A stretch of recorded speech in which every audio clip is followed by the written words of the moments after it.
Hey friends out there, welcome back to another Audio Anecdotes where I share with you things I wish I had known when I got started with audio for video specific to wedding photography.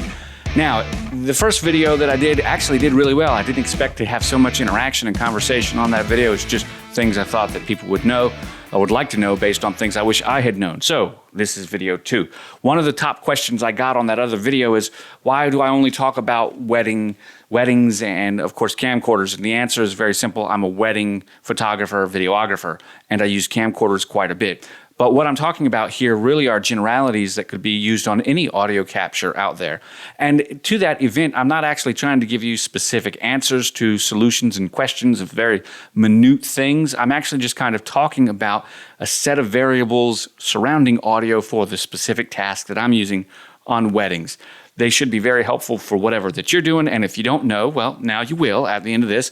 And then if you've got some designs, thoughts, or answers that you can shove down there in the comments below, I'd like to see that. So that's why we talk about camcorders. And today I'm going to be talking a little bit more about the audio specifically, polar patterns, things you might want to know with that, the different types of microphones, how they work on a system like this, how you get the audio to come in and then out properly, also known as unity gain.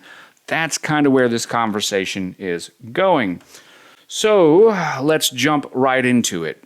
Audio, right? The number one thing, golden rule, I'll say it again, the closer, the better. You could have a great mic that's far away and a terrible mic that's up close. Which one do you think is better? Well, we've got a shotgun mic here. How does it sound? You're listening to it now. As compared to this mic right there. They're both running into the same camera and the XLR inputs, two separate inputs, but now you're hearing this one and now you're hearing that one. Both of them are showing the proper decibel ranges at -12, peaking around -10 or -8 on the decibel meter. Which one sounds better? Now you're hearing this one and now you're hearing this one. Obviously, the closer one is better. When it comes to price, this is not an expensive microphone, but listen to how nice it sounds. It's $30. $30 for this Tascam TM80. Yeah, can you believe that? 30 bucks. That NV5R that's recording up there, $75. It's far away. If I were to get closer to it, which I'm not going to do because I'd have to get up and go over there, it would sound quite a bit better. The point is, here we are, close mic, far mic. Golden rule. A good mic far away is never as good as a bad mic up close. Second golden rule I'll tell you, learn about setting your gain properly. Learn about gain staging. And we'll talk a little bit about that later, specific to unity gain, meaning that in each step in the process, each piece of equipment you have from your capture to your recording is at the same level. You have to set that level for each one properly. When you have them, those are set to unity. Unity is not a number that I can give you. I will talk about how you find unity. She's out there somewhere, all alone, waiting for you to find her. Right? I'll share with you how you can find unity and how you can avoid some problems specific to live streaming and recording issues once you have found unity gain. We'll talk about that through this example of this gear right here, which I hope that you find enjoyable. So audio, once we know that, we've got a lot going on here. And notice that there's really not as much as you think happening as it looks like is actually happening. We've got a pair of microphones underneath the front cover of this windsock. We've got a shotgun mic right here to the side of it. We've got a receiver of some sort, a wireless receiver. We've got an audio recorder, a field recorder, right, which I guess I could tighten so it didn't twist as much. And then we've also got a camcorder that's, of course, got a complete audio panel right here and is attached some way to get the sound from here into there or vice versa, like however it's going. So we've got that right there. But everything starts at the source, right? So these are like 3 steps into the source, right? They're further away from the microphone, the point where you'd actually get a sound picked up. Well, in most cases, I guess these are the sources right here, but you get what I'm saying. So how do we get there? Like, what's the source? What's the pickup point? Okay, so we've got a microphone like this. This is an E835 Sennheiser mic. I like Sennheiser, guys. And it's very similar to the SM87 by Shure. Or 57, excuse me. Really, really nice, real popular mics that have been out there for decades. You've heard them on records. If you've listened to anything, you've heard people singing into these. These are dynamic microphones. They use the vibrations of a small disc on the inside of this right here to vibrate a coil or over a coil to create an electrical current that actually sends a current down the line and gets amped up. It requires a large preamp somewhere else known as a mic signal. It's a low-level signal. And that signal itself right there gets turned into sound and recorded somehow. Okay, we've got another type of microphone. We've got, in this case, this is a condenser microphone. No, it's also known as a pencil mic because it's thin, right? You can sing into these. Both of these are good. The difference being that this one is powered and requires power. This is a cardioid pattern, right? Which means that it picks up sound kind of in the shape of a heart pattern, right? But upside down, okay? All around it. And so it rejects a little bit from the back, but it has this area from the front where it's really good at picking up sound, and then it kind of begins to reject a little bit on the axis. But not much. It rejects more from behind, and then not as much from the side, and it does this all in a 360-degree pattern. That's cardioid. They've got super and hypercardioid, which extend out further. Shotguns are usually like hypercardioid or supercardioid, but this dynamic microphone right here is just a nice cardioid pattern. As compared to an omnidirectional microphone. Now, this is a condenser mic like we talked about, and it's powered. It's got some special features on it, like a pad to reduce the decibels and stuff like that by 10 decibels, and has a lift and things along those lines for a bass cut and stuff like that, a high pass or low pass filter. But it also has the microphone on the front, just like you would expect, except this microphone is built into this capsule right here. And so this small capsule is the microphone, and it connects right on the inside of there to that little plug to make the circuit. The reason that's important is because this particular set comes with 3 different capsules. You've got an omnidirectional capsule, a hypercardioid capsule, and then a regular cardioid capsule. Now, you won't be able to see this, but there's a little shape of a polar pattern right there to tell you which one. This is the cardioid. So it has a very similar pickup pattern to this microphone right here. But what's the difference?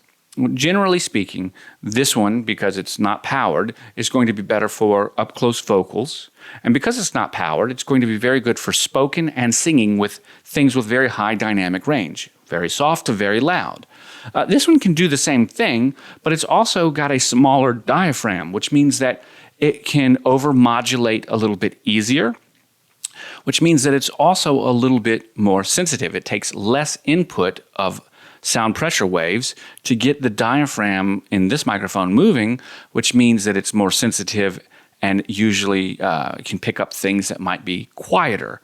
One of the reasons you'd use a dynamic microphone is because it's good by nature of its design at rejecting sound from around you. So if you are in an area where you've got a lot of feedback, a dynamic microphone could help you reduce feedback so that if you had speakers, you would usually not want to use a condenser microphone or a powered mic in front of speakers.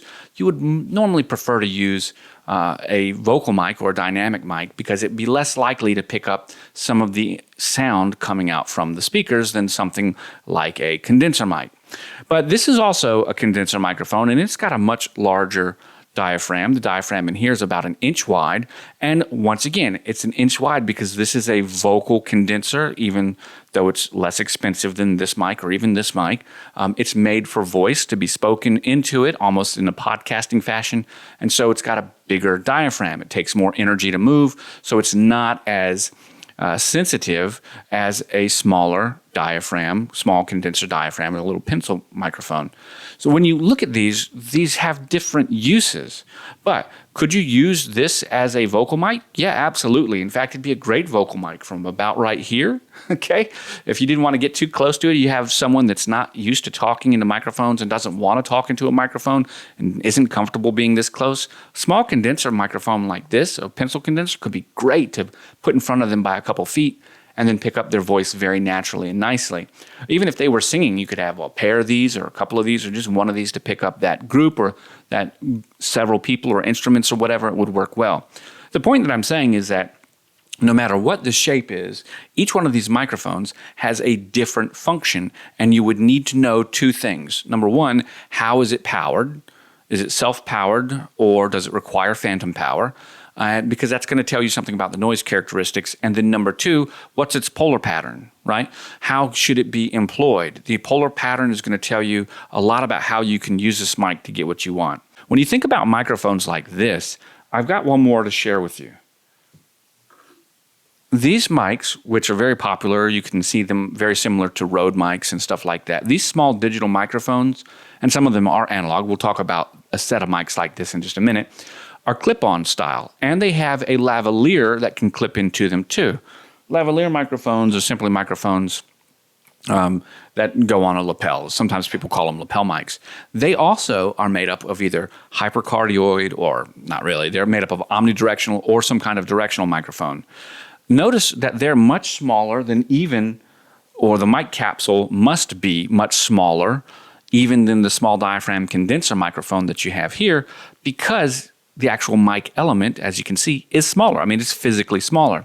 And that means that they're going to be even more sensitive to the type of environment and sound that's coming in and can overmodulate and clip even easier. So it's important when you're dealing with microphones as the mic diaphragm, the size of the microphone element gets smaller, the capsule element, you have to definitely understand how you're using it more, specific to keep ambient noise, room tone, wind, sibilant speech, things like that.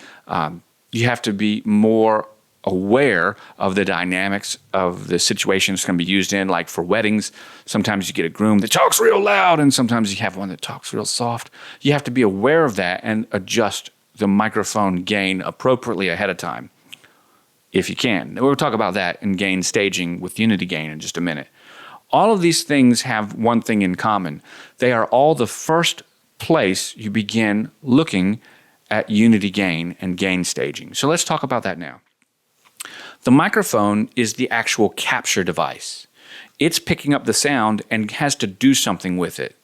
In a microphone like this, where there's a cord that comes off the back of it, I simply run the cord into my camera or recorder or something, and I can adjust the gain on this mic through the inputs, like you might see right here, or on a soundboard or a mixer. It's very important that we know that as you make things wireless, you will often have the ability to adjust gain separately on the mic itself, and sometimes you have options to adjust the sensitivity or the gain on the mic itself by a switch. In this case, this is a 10 decibel cut, so it literally will cut its output by 10 decibels, thereby making it less loud, softer. The noise won't be as strong. Well, the signal won't be as strong. It's an attenuation switch. Okay, well, where does that make any real sense? What does this have to do with anything? At some point, all of your levels, all of your sound, all of your input has to come to something. And then it has to be amplified into some kind of usable signal. These are all microphones. They use a mic level signal, which needs to be boosted more than a line level signal. Line level signals are usually seen in XLR cables, but not always, sometimes, but generally also seen in 1/4 inch cables. I thought I had one, but think a guitar cable or an instrument cable, stuff like that. When we get them over to a device like this, talking about our levels, we've got levels that will come in here that we'll see on a screen that will have some amount of variance. They'll be bumping up and down. What we're aiming for is minus 12 decibels under normal conditions, peaking around minus 6 decibels. If you're looking at a recorder, you will see that. I'll show it. Well, it won't matter. Even if I think I took the batteries out of this. It won't matter. Usually, when we're in the green, we're green at minus 12, yellow at minus 6, and red at minus 3 or 0 decibels. When we want to talk about unity gain, this is our first stage to getting unity gain. We would take a microphone, such as this one, and then we would send a signal through it, like a tone generator, 1 kilohertz tone at minus 12 decibels through this line, and then we would see what it's reading out on our meters here. If the meters were showing minus 12 decibels or something very close, we would know that whatever setting we were on, we were at unity gain. If it was showing lower, like minus 18, we would then have to boost the gain up 5, 4, 5, 6, or 7 to get it up to that point. At that point in time, the gain is boosted, right? And we have a signal that is at minus 12 decibels, what we would consider to be unity. However, that's for a direct hand-wired connection, and that's going into the recorder only. In this instance, this recorder would then send that signal out back to this camera. And in that case, the output signal would be sent into the camera. You'd have to turn it on and look at the audio meters on the camera and turn the audio meters on the camera up until the output signal reached minus 12 decibels. At that point in time, you would have a signal that you tested coming into this microphone through a cable into this recorder. This recorder would show minus 12 decibels. You then sent that signal out to this camcorder to record as an input, an audio input, and now you've got 12 decibels here, minus 12 decibels here, minus 12 decibels here. Your audio is the same throughout. Okay. Now, some of you that are really astute may be saying, Rob, why would you record audio into the recorder and then send it out to this camcorder? Well, couldn't you just record the audio directly into the camcorder? And the answer is, yeah, that's a really great question. In this instance, this camcorder does 44.1K sample rate, which is CD quality at 16 bits, which is also CD quality. I would prefer to record at 48K 24-bit as a minimum. So 48,000 hertz sample rate at 24 bits. It gives me a little bit more room to play with if I need to do something with the audio. But in reality, 16-bit 44K sample rate is fine. But for me, I'd rather record there. And the reality is I'd rather use a Tascam and actually record in 32-bit float at a higher bit rate, 96,000 kilohertz sample rate. In any event, in this instance, I am showing you how you would bring audio into a device like a field recorder to capture and record that audio in a higher quality, but then send a signal back into the loop or to the circuit to your camcorder or camera to have that good audio saved at whatever recording rate that camera has. If this could record at 24-bit 48K sample rate, and this could record at 24-bit 48K sample rate, I don't see why there would be a benefit to recording both, especially since when you add this to this, when you add the recorder to the camcorder, you may encounter latency. Latency is when the audio arrives either before or after the video arrives and causes lips and voices to be out of sync with the camera or the video. In this instance, the camcorder has a latency you function specific to the audio live or latent function in here. It's in the menu. Many camcorders have the ability to change the latency and of the audio that's being delivered in a function. This goes back to 2016, 2017, and it can do it. Check your manual to find out what it can do there. If you're using an audio streaming device or a live streaming device, you definitely, like if you're using YOLOBox, you've got audio delayed latency built right in. You can just adjust a slider to make your audio match perfectly. Okay, so in this instance, you might say, to continue that question, Rob, why would we use this? Well, I'd like to share with you why we would use the recorder in this situation with this particular kind of wireless transmitter receiver. This is a Comica Boom XU Quad, U for UHF frequency.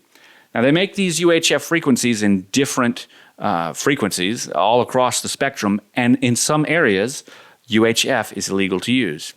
You should always check your local listings before you buy a UHF system because you could interfere with emergency broadcasting systems and things like that. You don't want to do that. It's easy to find it out. Just check your local listings, your laws, do a Google search. This is perfectly legal for my area, this Camika Boom XU Quad. And if you wanted to use a system that's pretty much available everywhere, you could use a digital system that works on the 2.4 gigahertz spectrum, which is like Bluetooth, right? So these are Bluetooth transmitter and receivers from Sennheiser. This is the XSWD, or excuse me, the Camika Boom XD digital. Notice how much smaller it is.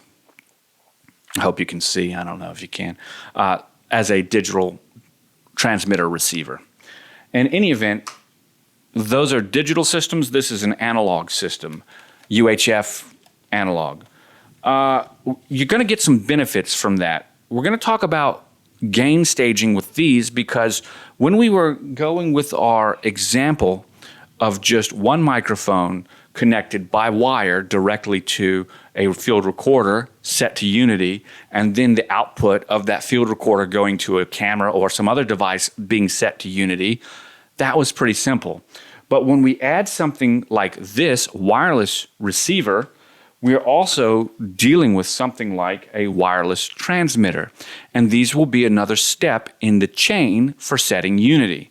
Now, these are very similar to the other transmitters that we have where they have a built-in microphone, kind of like the smaller one we talked about earlier. But they can also have a lavalier plugged into it or an XLR adapter to plug this in, put it in a pocket, and then have a little wireless mic, although that wouldn't work in this situation because this requires phantom power. However, switching gears for just one moment, if we took this Sennheiser the Sennheiser E835 and we connected the XSWD to it, this dynamic microphone will work perfectly with this system. So now we've got a wireless mic, and in this case, the receiver has no audio functions whatsoever. You don't plug it in and turn on any gain. You just plug it in somewhere, in this case right here, and now we would be able to capture this audio at a distance without a wire. Now this is one of the few examples in gain staging where the XSWD system is always at plus 12 decibels. So it always boosts whatever signal it receives by plus 12 decibels, right? Which means there's nothing to adjust. So if we were using this system, just like we talked about, the dynamic mic, just like we talked about with this, it's almost the same as using a cable. Because there are no adjustments on the transmitter receiver to boost the signal, it just simply sends a signal at plus 12 decibels. Well, that's very much like a cable. However, when you deal with other kinds of microphone transmission systems, like this Camika Boom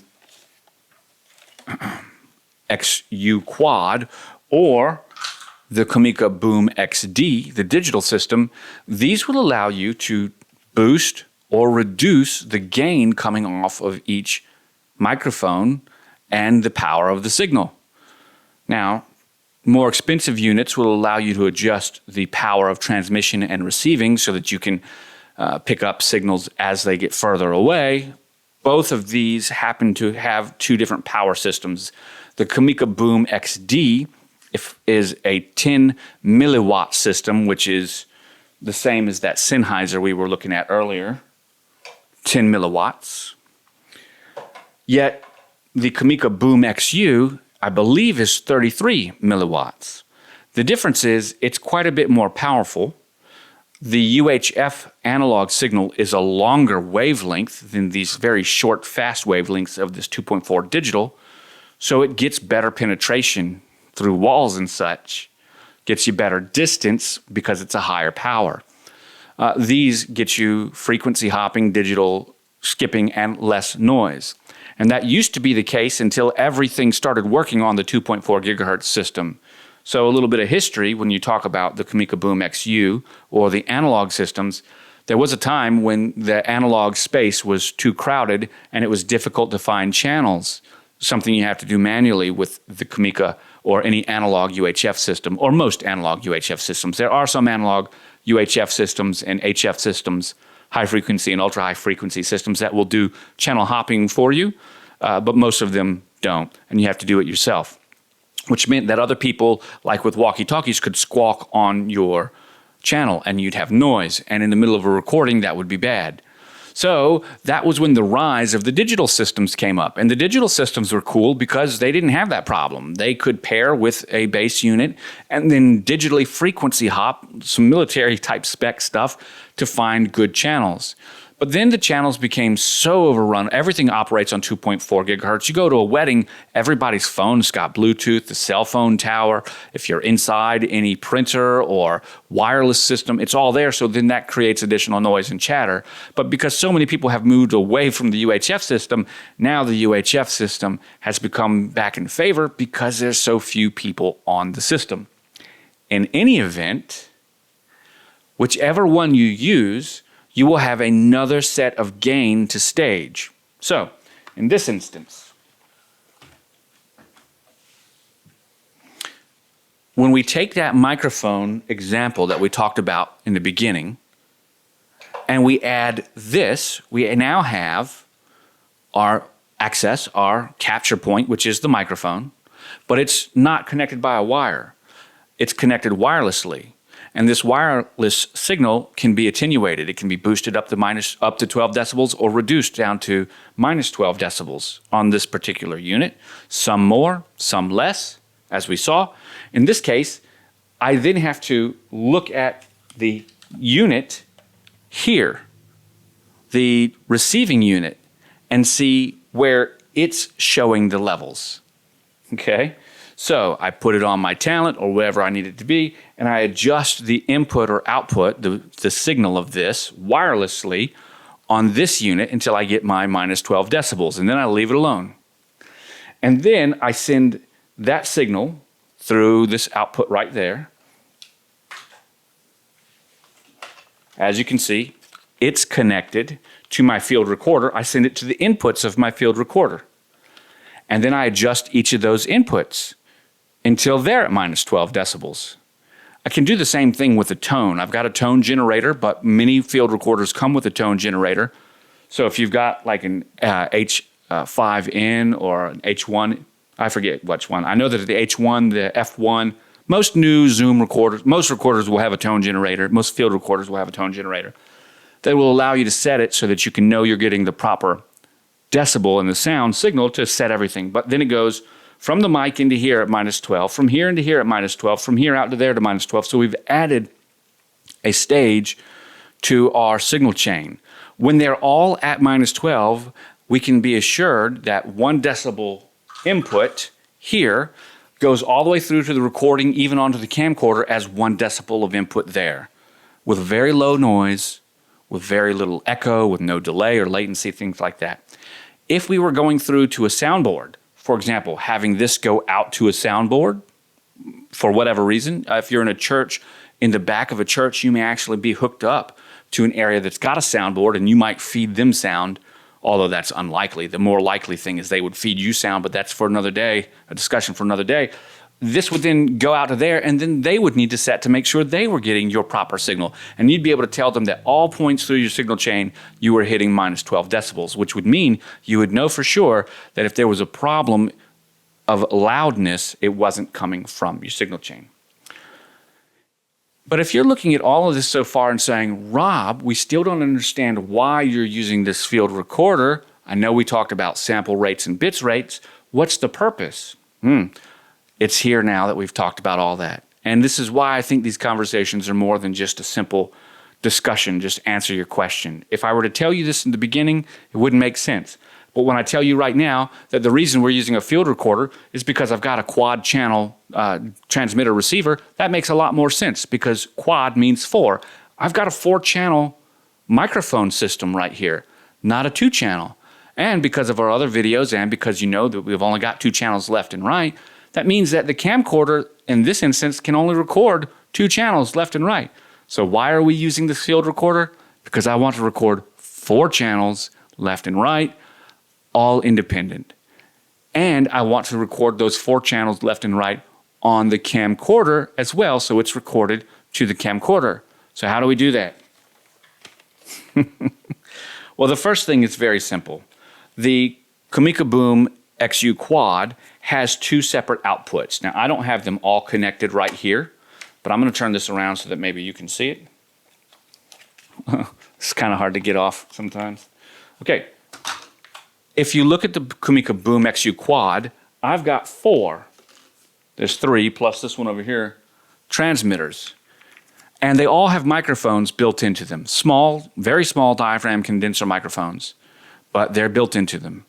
And they're all battery powered, 4 to 5 hours each, no problem. They can all also plug in a mini jack, which means I can convert another type of microphone, like a dynamic mic, or even a powered microphone, one that might take a battery that's in it, like a condenser microphone. It's got built-in power, like the Rode NT USB. I can plug this into one of those, and then that microphone there is a off-camera, wireless, self-powered microphone that gets transmitted back to the Camicka Boom XU Quad. In this instance, the Boom XU Quad has 2 different output channels. One for channel A and B, one for channel C and D, one for each of the microphones. That means that in order for this to send all 4 of those channels out to my camcorder, all I need to do is plug in 2 splitters, which is exactly how it's designed to be used. Plug in 2 splitters, and then I can send all 4 of those microphones each to a separate channel, and I can adjust the gain on each one of those microphones. I can record internal to the Zoom H6 in this instance, and check this out, I can then send my output from here.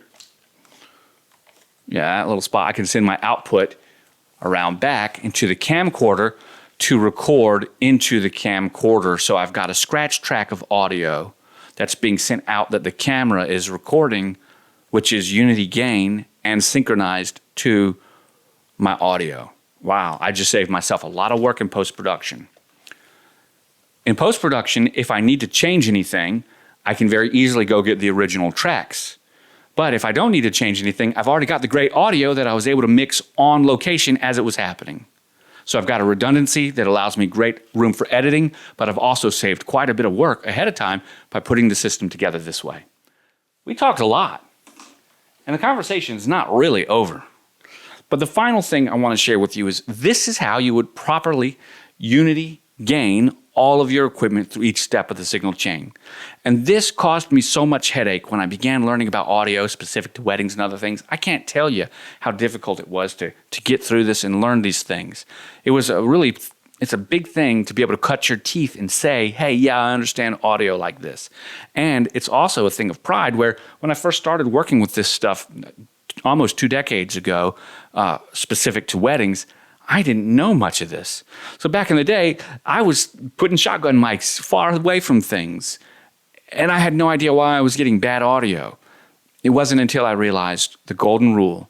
Number 1, get your mic as close as possible. Doesn't matter if it's a good mic or a bad mic, a close mic will always sound better than a great mic far away. And number 2, set your audio gain properly.